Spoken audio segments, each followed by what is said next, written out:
Hi, Paul. Thank you so much for this interview. It's really lovely to have the chance to talk with you. I'm really looking forward to the opportunity that our students have to speak with you and with Marianna about the book and the film Women in the Gulag. I'd love to hear about how this project got started. What was it that sort of kicked this off for you? I am trained as an economic historian, so for me, this is a rather unusual book. I came to the Hoover Institution at Stanford because they had just acquired the Soviet State and Party Archives, microfilm. One of the major collections was the Gulag collection. And I studied this material, actually created a team to study this material. And we brought out, scholarly books on the economics, the politics, et cetera, of Stalin's terror. But as I continued to work with this collection, I was struck by the incredible stories that come up. Stories of individuals, stories of groups of individuals.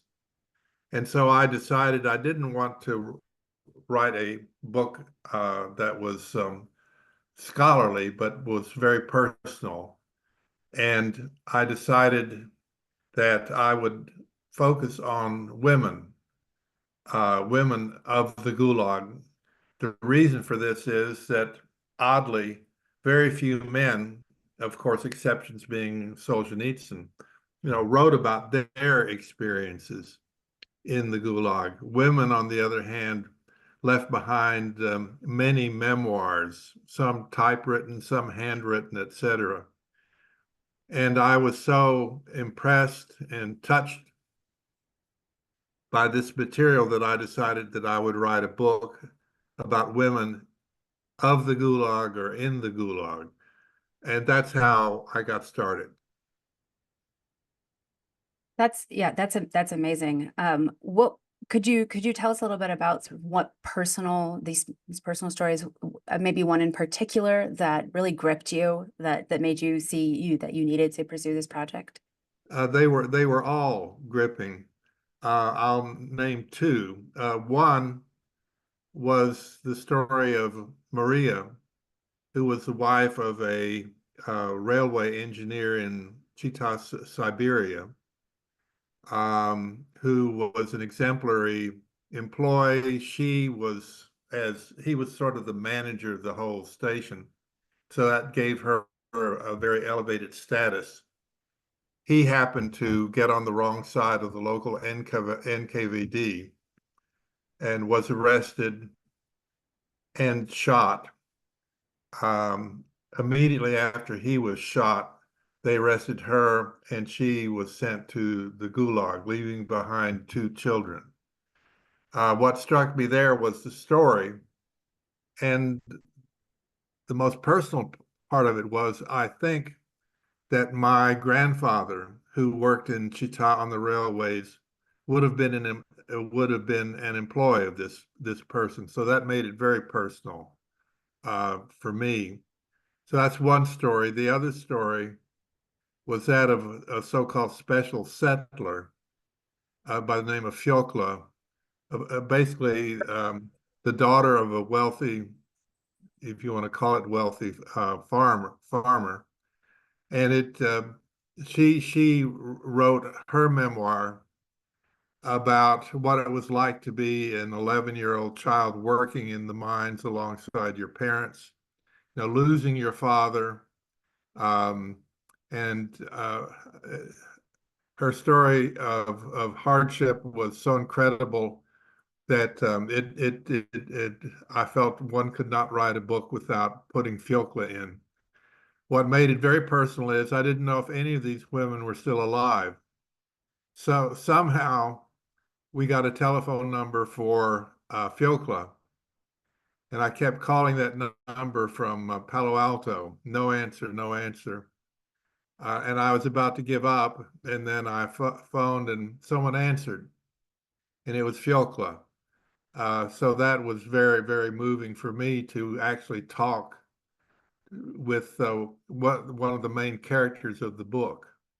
That sounds such an amazing story. And that moment of being able to speak with the person whose life you tried so hard to get inside, whose story you try to tell, that must have been amazing.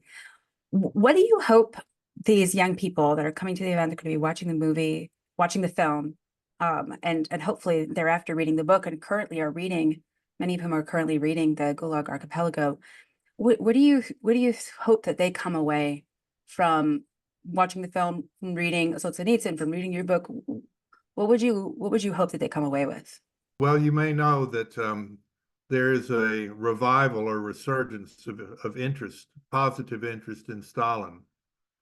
Um, the argument is, well, he did some things that weren't so good, but he imposed discipline on the Russian people. Without this discipline, they could not have beaten the Nazis. So Stalin was a complex figure, positive side, a negative side. But now, as time passes and Putin wants to take advantage of this strongman myth, I would call it a myth, um, it becomes more and more important that there be a true understanding of what the Stalin terror was, which meant the imprisonment and execution, and the fact that execution was such a common punishment in those days.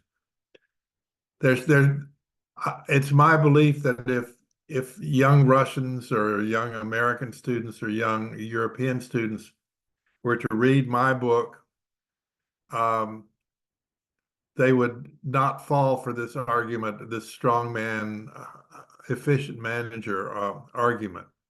Now, Stalin said something, or is credited with saying something that actually motivated this book in some sense.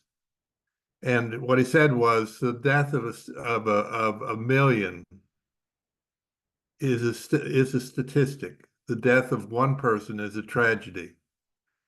So what I'm talking about are these five tragedies of these women who, through no fault of their own, uh, fell victim to what we now call Stalin's terror.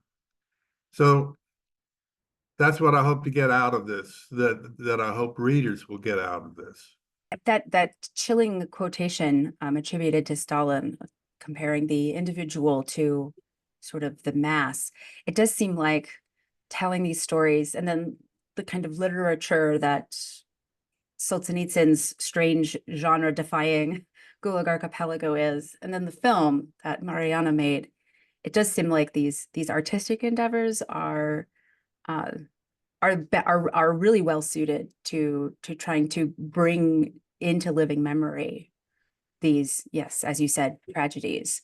Did you have a sense of that when you were writing the book about your own purpose, not just bringing to light these stories, but putting them in kind of an artful, organized way? Or did you just try to get out of their way and present them in their own words as much as possible? It's the latter that I aimed for. We succeeded better at that at the film stage because there we were talking with the primary characters.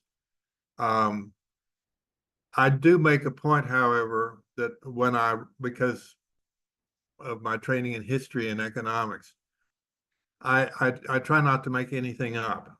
And so what you have in the book and in the film is unvarnished. So that makes writing and filmmaking a lot more difficult. So it took me, let's say, 3 years to write the book, which is a short book. And it took us 5 years to make the film. So getting it to this personal level where the reader understands we're talking about reality here. We're not talking about made up things because many of the stories one cannot believe they're real. That would be my answer to your question. That's really helpful for as a distinction. I mean, I think that's something that we're trying to understand with the Gulag Archipelago, and in watching the film, that there's this isn't just data, right? Like it's not just Yeah, you're presenting data, you're telling a story, but that doesn't make it fiction. correct. Stories are they are the antidote to that statistic. They're a part of the antidote to that statistic way of thinking about mass murder.